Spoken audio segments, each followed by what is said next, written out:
Hello, welcome to the TV room. David Bradley here. This should be a pretty quick video, I believe.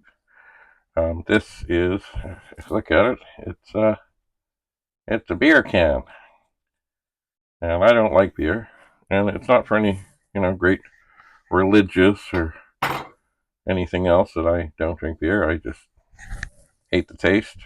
People say it's an acquired taste.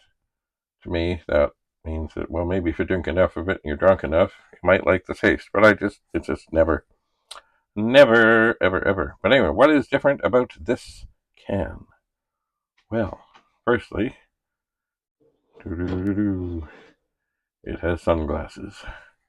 And there is another magical thing about it. And that is, if I take it out of here, and there's a battery thing and a switch on the bottom.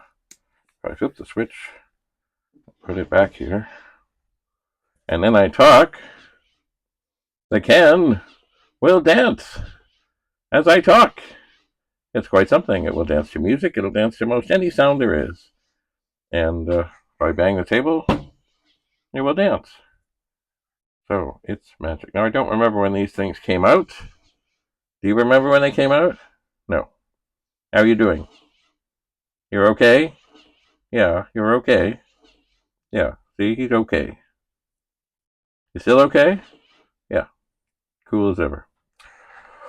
So, even works when you cough. Anyway, so there it is. Perhaps I will leave it around here, and maybe once in a while when I'm talking and doing things, maybe it will dance. One more dance? Hello? Oh, yeah. Anyway, if you know the history of this, I'd love to know it. I don't remember. I just always thought it was, just one of those cool sort of guy things. Yeah, it's a happy thing. It's a dancing can. Hi. And just in case you're wondering, no, there is no beer in it. No beer. No beer. No beer. Anyway, thanks for coming. Have a lovely, lovely day. We'll see you again soon in the TV room. Right, dancing can? Right. Okay. Bye for now.